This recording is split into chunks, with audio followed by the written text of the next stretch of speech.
Assalamualaikum warahmatullahi wabarakatuh. Waalaikumsalam warahmatullahi wabarakatuh. Alhamdulillah, syukurillah, amma ba'du. Hadirin para pemirsa kaum muslimin dimanapun berada, adik-adik, siswa-siswi SD Negeri 2 Gandasoli yang Bapak hormati dan Bapak banggakan, mudah-mudahan Allah muliakan. Amin ya Allah ya Rabbal alamin. Amin. Alhamdulillah wa syukru ala ni'amillah. Pada kesempatan ini kita semua masih diberikan umur yang panjang oleh Allah, diberikan kesehatan lahir batin, sehingga kita semua dapat melaksanakan salah satu kewajiban kita, yaitu melaksanakan puasa di bulan suci Ramadan.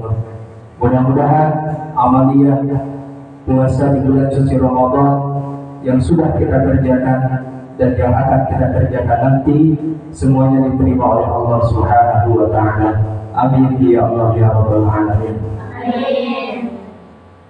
Insyaallah pada kesempatan ini kita akan sama-sama mengkaji, kita sama-sama akan memahami daripada kitab Ta'limul Muta'allim yang insyaallah pada kesempatan ini isi daripada kitab Ta'limul Muta'allim dengan materi tentang hal-hal yang menyebabkan kuatnya hafalan dan hal-hal yang menyebabkan lupa. Insyaallah di sini saya akan mencoba memaparkan poin yang pertama, yaitu tentang hal-hal yang menyebabkan kuatnya hafalan. Insyaallah untuk materi hal-hal yang menyebabkan lupa akan disampaikan oleh pemateri di hari berikutnya. Sebelum kita mulai kajian Ta'limul Muta'allim ini, alangkah baiknya kita sama-sama berdoa kepada Allah dengan membaca suratul Fatihah. Mudah-mudahan kita semua mendapatkan ilmu yang bermanfaat. Amin ya Allah ya Rabbal alamin. Terlebih dahulu kita doakan untuk pengarang kitab Ta'limul Muta'allim. Al-Fatihah ila hadratin Nabi Mustafa Muhammad Rasulullah sallallahu alaihi wasallam. Qala sa'allahu fi kitab Ta'limul Muta'allim Syekh Burhanul Islam Al-Muji. Nafa'allahu bi ilmihi wa barakatihi wa nas'aluhu al-karamati. A'udzu billahi minasy syaithanir rajim. Bismillahirrahmanirrahim. Alhamdulillahi rabbil alamin. Arrahmanir rahim. Maliki yaumiddin. Iyyaka na'budu wa iyyaka nasta'in. Ihdinas siratal mustaqim. Siratal ladzina an'amta 'alaihim ghairil maghdubi 'alaihim waladdallin. Langsung saja kita sama-sama memahami dan kaji kitab Ta'limul Muta'allim. Bismillahirrahmanirrahim. Faslun fima yurisul hifdha wa fima yurisul nisyana. Pasal ini menjelaskan tentang perkara ataupun hal-hal yang menyebabkan kuat hafalan dan menjelaskan tentang hal-hal yang menyebabkan lupa. Pasal ini sangat penting untuk dipahami oleh talibul ilmi ataupun para pencari ilmu, para siswa-siswi, para mahasiswa, para santri. Sangat penting pasal ini untuk dipahami dan untuk diamalkan. Karena apa? Karena yang diharapkan oleh para pencari ilmu dalam belajarnya itu adalah bagaimana cara mudah menghafal dan susah lupa. Betul? Jangan sampai kita belajar itu susah hafal, gampang lupa. Jangan seperti itu. Maka pada pasal ini musannif akan memberikan tips bagaimana cara kita supaya mempunyai kuatnya hafalan dan bagaimana cara kita menghindari hal-hal yang menyebabkan lupa. Wa aqwa asbabul hifdzi al-jiddu. Kata musannif, tidak ada yang paling kuat yang akan menjadikan sebab kuat hafalan bagi kita tips yang pertama adalah kita harus mempunyai sifat IGP, yaitu sungguh. Apa katanya? Sungguh. Tips yang pertama kata musannif, di antara yang paling kuat yang menjadikan sebab untuk kuat hafalannya bagi seorang pelajar, maka tanamkanlah dalam dirinya yaitu sifat sungguh. Karena apa? Karena ketika belajar tidak dibarengi dengan sungguh-sungguh, maka tidak akan berhasil. Bahkan ada peribahasa Arab mengatakan manjada wajada, barang siapa yang sungguh-sungguh maka insya Allah akan berhasil. Yang kedua, wal muwadhabatu. Tips yang kedua, musannif memberikan arahan, memberikan tips supaya kuat hafalan harus mempunyai sifat muwadhabah. Muwadhabah itu adalah konsisten. Apa katanya? Konsisten. Atau istiqomah.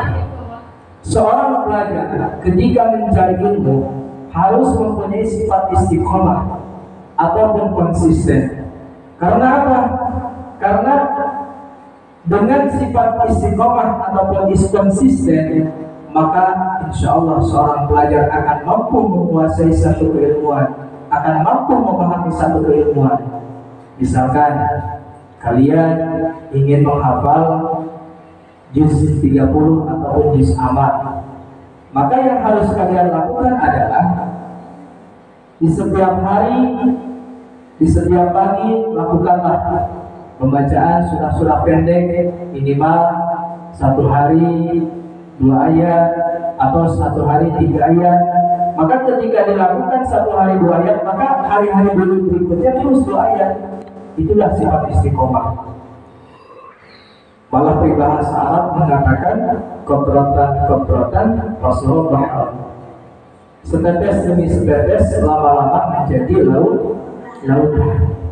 Itu yang kedua. Yang ketiga, waqtilul godai. Tips yang ketiga dari musannif untuk para pencari ilmu supaya kuat dalam hafalannya, yang ketiga adalah harus menyedikitkan makan. Apa katanya? Menyedikitkan makan. Harus menyedikitkan makan. Kenapa? Karena ketika kita terlalu banyak makan, efek samping dari banyak makan apa yang terjadi? Mengantuk.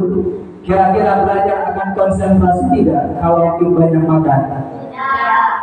Tidak. Kalau kita sedang menghafal pelajaran ketika banyak makan, akan hafal tidak? Tidak. Maka kata musannif, tips supaya kuat hafalan, sedikitkanlah makan. Silahkan makan, tapi jangan berlebihan. Bukan berarti musannif melarang kita untuk makan. Karena ketika tubuh kita tidak diasumsi makanan, maka yang terjadi lapar kan? Ketika perut kita lapar, belajar konsentrasi tidak? Tidak. Maka kata musannif, sedikitlah dalam makan. Karena dalam diri kita itu, perlu kita ketahui, dalam diri kita itu ada sepertiga untuk makanan, sepertiga untuk minuman, sepertiga untuk pernapasan. Maka yang harus kita lakukan untuk diri kita, jadilah diri yang adil untuk diri sendiri. Jangan membalimi diri sendiri. Terlebih kita terlalu banyak makan, terlalu banyak minum, dan lain sebagainya. Nah, semuanya itu akan menghambat terhadap pelajaran yang kita pahami, pelajaran yang kita hafal. Paham?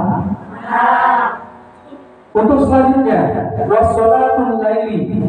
Tips yang keempat dari musannif supaya kita kuat dalam hafalan, maka silahkan laksanakan sholat malam. Apa katanya? Sholat malam. Yang biasa kita kenal adalah sholat tahajud. Bapak mau tanya, jawab dengan jujur. Suka melaksanakan sholat tahajud atau tidak? Tidak. Sholat tahajud tidak? Tidak.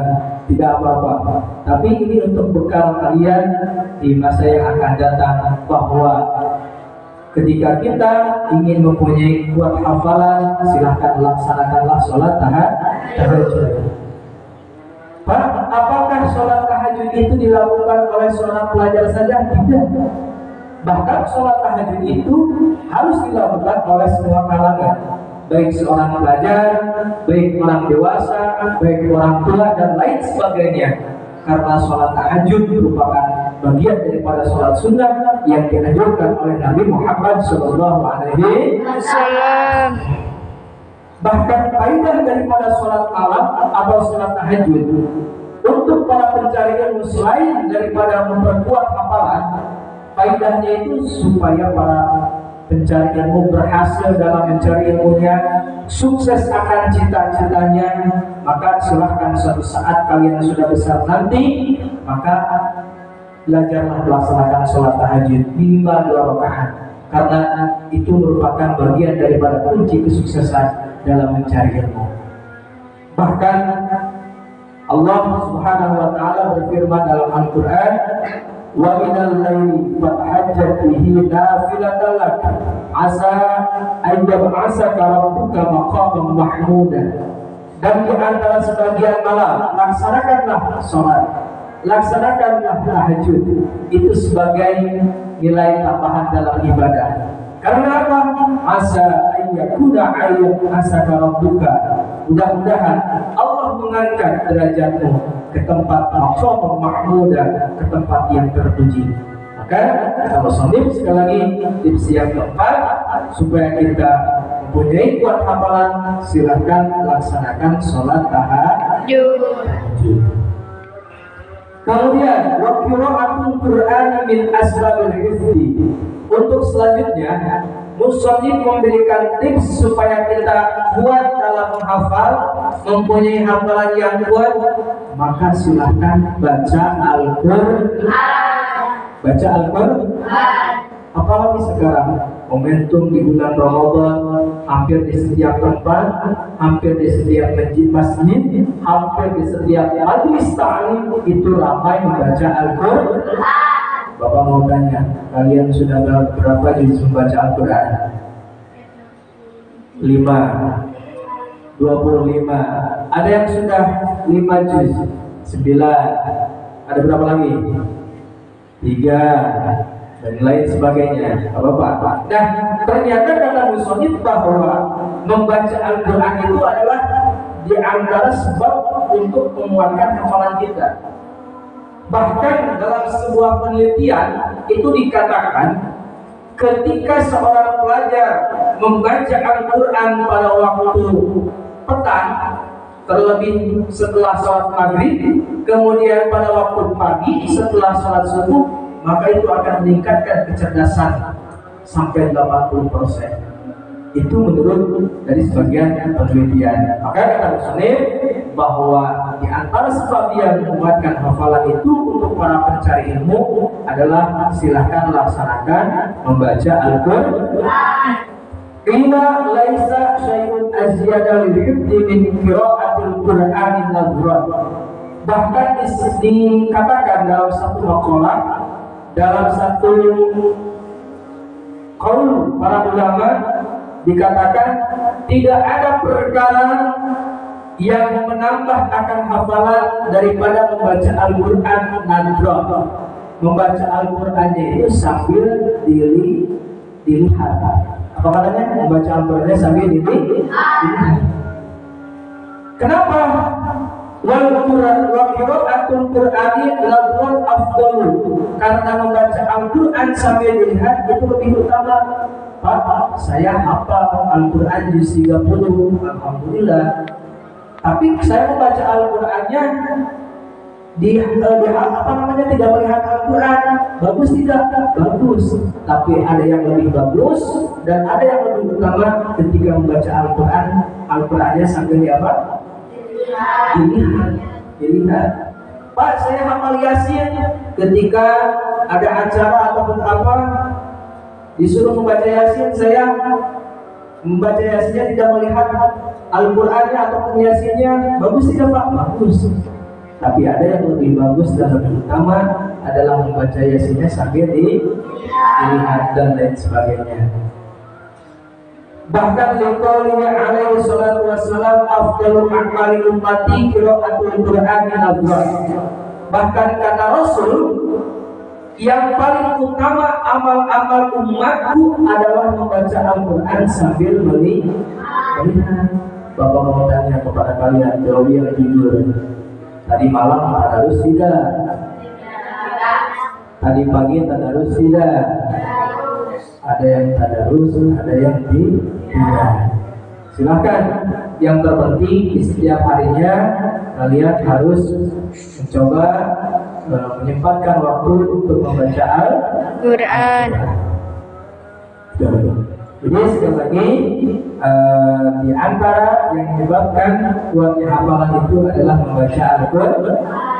Ra'a Syaddad bin Hakim ba'da ikhwanihi ba'da wafatihi fil manami faqala li akhihi ayyu syai'in wajadtuhu anfa'u qala qira'atul Qur'ani azram. Ada satu kisah, satu apa katanya? Ada satu kisah diceritakan ada seorang ulama yang bernama Syaddad bin Hikam. Siapa namanya? Syaddad bin Hikam. Suatu ketika Syaddad bin Hikam bermimpi ketemu saudaranya. Di dalam mimpi beliau bertemu dengan saudaranya. Kemudian Syaddad bin Hikam bertanya kepada saudaranya dalam mimpi tersebut. Apa katanya? Ayyu syai'in wajadtuhu anfa'u. Wahai saudaraku, perkara apa yang aku temukan, perkara apa yang lebih manfaat untukku? Apa kata beliau? Kata saudaranya, qira'atul Qur'anil azram, yaitu membaca Al-Quran sambil melihat. Ini anjuran membaca Al-Quran sambil melihat itu beberapa anjuran loh. Yang pertama anjuran musonif, yang kedua diperkuat oleh hadis Nabi, yang ketiga diperkuat dalam satu kisah ataupun satu riwayat yang menyatakan bahwa tidak ada perkara yang lebih manfaat kecuali membaca Al-Quran sambil melihat. Wa yaqulu inda rafil kitabi bismillahi wa subhanallahi walhamdulillahi wa la ilaha illallah wallahu akbar wa la hawla wa la quwwata illa billahil aliyil azim al-azizil alim. Untuk selanjutnya ada tips dari musannif yang faedahnya ini menjadikan kuat dalam hafalan. Apa? Yaitu lakukanlah oleh para pencari ilmu, lakukanlah oleh pelajar, lakukanlah oleh para santri. Ketika kalian mengambil buku pelajaran ataupun mengambil kitab yang akan kita pelajari, hendaklah kalian berdoa terlebih dahulu. Berdoa terlebih dahulu. Karena apa? Karena doa ini ketika kita mengambil buku pelajaran ataupun mengambil kitab untuk dikaji, kita membaca doa, maka faedahnya itu akan menguatkan hafalan kita. Pak, mana doanya? Coba ikuti Bapak. Bismillahirrahmanirrahim. Bismillahirrahmanirrahim. Bismillahi. Wa subhanallahi. Walhamdulillahi. Wa la ilaha illallah. Wallahu akbar. Wa la hawla wa la quwwata illa billahil aliyyil azim. Al-azizil alim. Nah, itu dibaca doa tersebut ketika akan mengambil buku atau mengambil kitab. Faedahnya insyaallah itu akan memperkuat hafalan kita. Kemudian wa yaqulu ba'da kulli maktubatin amantu billahil wahidil ahad wahdahu la syarikalah wa kafartu bima siwahu. Kemudian musannif memberikan tips lagi, yaitu dianjurkan untuk para pencari ilmu silahkan baca doa ini di setiap setelah selesai sholat yang 5 waktu. Ada satu doa yang dianjurkan oleh musannif yang harus kalian baca, wabil khusus untuk para pencari ilmu. Bacalah di setiap setelah selesai sholat fardu yang faedahnya itu memperkuat Mana doanya? Ikuti Bapak. Bismillahirrahmanirrahim. Bismillahirrahmanirrahim. Amantu billah. Al-wahidul ahad. Wahdahu la syarika lah. Wa kafartu. Bima siwa. Nah, itu doanya dibaca setelah selesai sholat fardu yang insya Allah faedahnya akan memperkuat hafalan kalian, wabil khusus bagi seorang pelajar.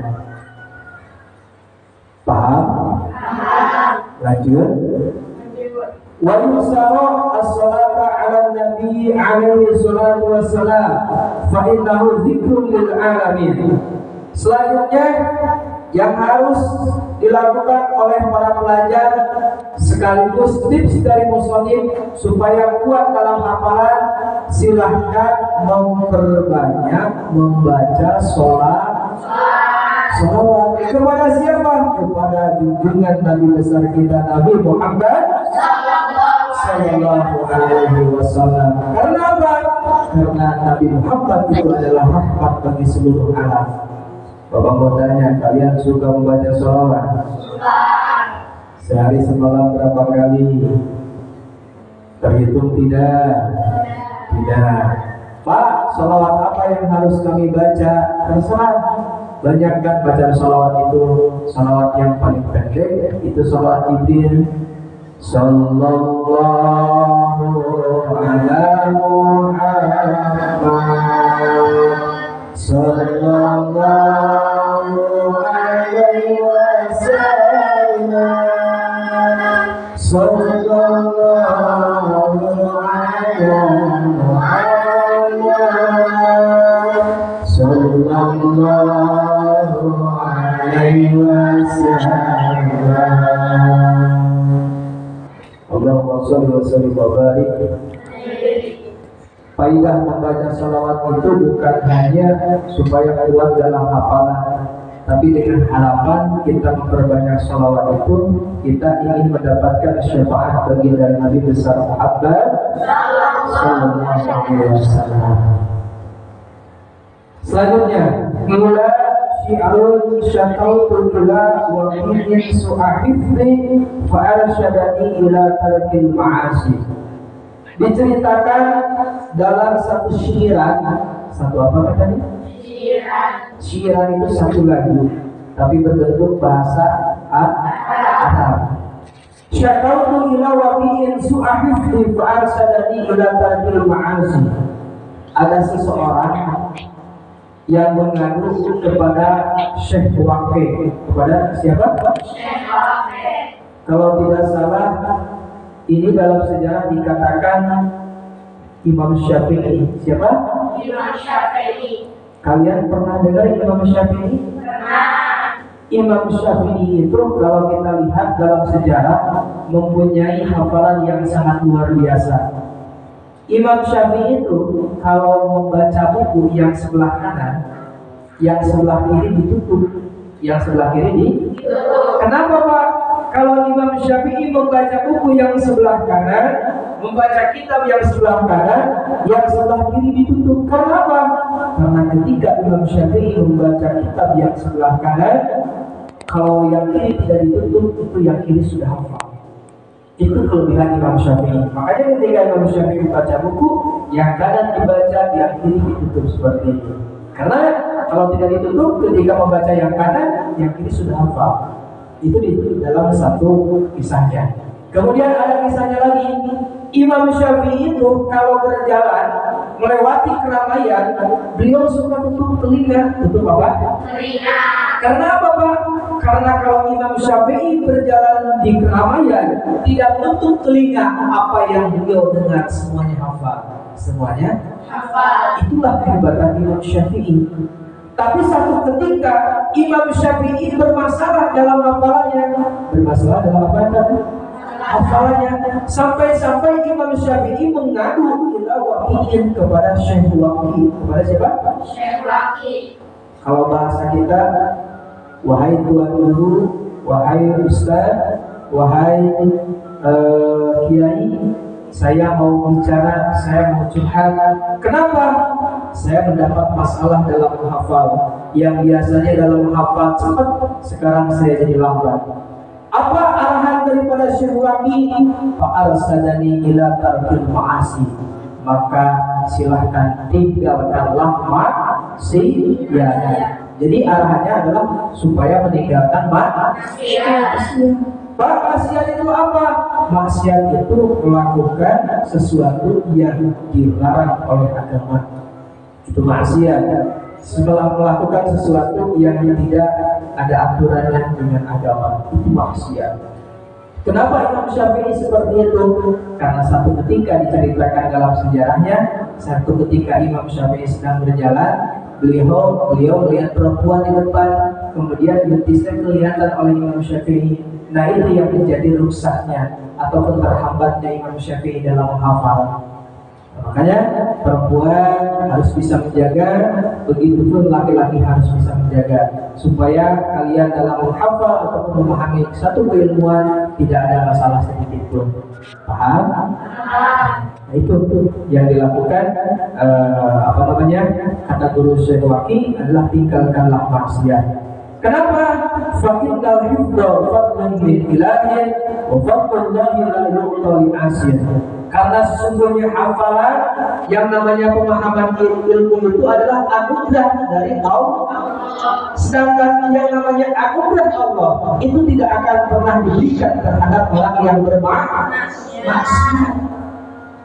Pak, emang maksiat seorang pelajar itu seperti apa? Di antaranya maksiat seorang pelajar itu adalah melawan terhadap guru. Itu maksiat. Melawan terhadap orang tua, melihat hal-hal yang tidak dibenarkan oleh agama, itu maksiat para pelajar. Karena Bapak nitip kepada kalian supaya kalian menjadi kelak menjadi orang-orang yang hebat, orang-orang yang dibangun mungkin di masa yang akan datang. Maka proses dalam menimba ilmu lakukanlah dengan baik. Jangan sampai kalian mencari ilmu dicampuri dengan kemaksiatan. A'udzubillahi min wasiwaku. Selanjutnya isi musafir supaya kuat dalam hafalan adalah silakan untuk para pelajar bersiwak. Apa katanya? Bersiwak. Kalau sudah itu nyusul. Kalian tahu siwak? Tahu. Yang dipakai kadang-kadang kita lihat sebelum sholat ya. Sebelum membaca Al-Quran, sebelum ngaji, itu lakukanlah bersiwak. Kalian punya siwak? Ya, silahkan lakukanlah yang diperintahkan oleh musannif dalam kitab Ta'lim, terlebih anjuran Nabi Muhammad SAW. Bahkan dalam satu hadisnya bahwa 2 rakaat seseorang sholat menggunakan siwak itu lebih baik atau utama daripada sholat 60 rakaat tidak menggunakan siwak. Artinya faedah siwak itu bukan hanya memperkuat hafalan kita, tapi faedahnya adalah kita mendapatkan pahala besar di amalia ibadah yang lain. Wasyurkul asali, tips selanjutnya kata musannif untuk para pelajar, silahkan meminum madu. Tahu madu? Nah, anjuran musannif untuk menguatkan hafalan untuk para pelajar, silahkan minum apa? Madu. Tapi madunya madu asli, ya, madu asli. Pak, gimana kalau madu yang di warung-warung atau madu TJ dan lain sebagainya? Silahkan, cuma itu madu-madu yang sudah dicampur dengan bahan-bahan yang lain. Ya, bagusnya itu madu yang asli, yang langsung kita dapat kalau misalkan orang mencarinya di gunung ataupun di hutan, itu yang lebih bagus. Wa aqlu dari ma'asukari wa aqlu ihda wa ishrina zabibatan hamra'a kulla yawmin ala raiki yurisul hifdha. Untuk selanjutnya anjuran musannif untuk para pelajar, silahkan memakan 21 anggur di setiap harinya. 21 anggur. Tahu anggur? Tahu. Manis atau tidak? Manis. Kayak siapa? Manis kayak anggur. Kan anggur dulunya. Ya, 21 anggur di setiap harinya. Karena tapi anggurnya yang warna merah, yang warna merah. Silahkan lakukan setiap hari oleh para pelajar memakan anggur 21, karena dengan memakan hal seperti itu, dengan hal-hal yang tadi sudah disebutkan semuanya, juri suruh semuanya menyebabkan akan kuat hafal. Selain itu, anggur itu wayashfi min katsirin minal amrad wal asqam. Memakan anggur itu dapat menyembuhkan dari berbagai macam penyakit. Kalau kita punya penyakit apa, misalkan lambung ataupun dan lain sebagainya, coba makan apa? Anggur. Ada sonif. Pak, kalau penyakit lapar gimana? Ya makan. Kalau makan anggur boleh Pak? Boleh. Wa kullu ma yuqallilu al-ghadab wa ratubati yazidu fil hifdhi. Setiap perkara yang menyedikitkan akan buldog itu dahak. Tahu dahak? Perkara yang menyedikitkan dahak, artinya dahaknya sedikit, itu akan menambahkan hafalan. Berarti Pak, kita harus menghindari makanan-makanan yang menyebabkan dahak kita banyak. Iya. Kira-kira ada yang tahu nggak makanan yang memang menyebabkan banyak dahak? Gorengan yang berminyak es. Maka untuk para pelajar, Pak boleh makan gorengan? Boleh, tapi jangan berlebihan. Pak boleh makan es? Boleh, tapi jangan berlebihan. Karena semua itu akan menambah dahak. Sedangkan wa kullu ma yazidu fil bulgham bimislihi. Setiap perkara yang menambah bulgham, menambah dahak itu mengakibatkan lupa. Mengakibatkan lupa. Paham? Jadi Bapak akan simpulkan dari awal, Bapak hanya bisa menyampaikan materi tentang hal-hal yang menyebabkan kuatnya hafalan. 1 tadi sungguh, 2 yang ketiga menyedikitkan, yang keempat sholat tahajud, yang kelima membaca Al-Quran, yang keenam ketika kita mengambil buku pelajaran atau kitab kita harus membaca doa. Yang ketujuh ada doa yang kata musonif faidahnya menguatkan hafalan, itu dibaca di setiap setelah selesai sholat 5 waktu ataupun sholat fardu. Yang kedelapan adalah kita harus bersih siwak atau nyusur. Kemudian ke-9 musonif menganjurkan supaya kita meminum madu. Kemudian yang ke-9 kita dianjurkan untuk memakan 21 apa tadi? Yang warna apa? Merah. Paham? Alhamdulillahirobbilalamin. Baik, dari Bapak itu yang bisa disampaikan. Mudah-mudahan penyampaian materi dari awal sampai akhir bermanfaat untuk kita semua. Amin ya Allah ya Rabbal. Mohon maaf bila terdapat banyak kesalahan yang Bapak sampaikan. Mohon maaf yang sebesar-besarnya. Khutbah sofa da'an kadar. Wallahu muwaffiq ila aqwamit thoriq. Wassalamualaikum warahmatullahi wabarakatuh. Waalaikumsalam warahmatullahi wabarakatuh. Kita sama-sama tutup dengan doa kifaratul majlis. Subhanallahumma wa bihamdika asyhadu an la ilaha illa anta astaghfiruka wa atubu ilaihi walhamdulillahi rabbil alamin.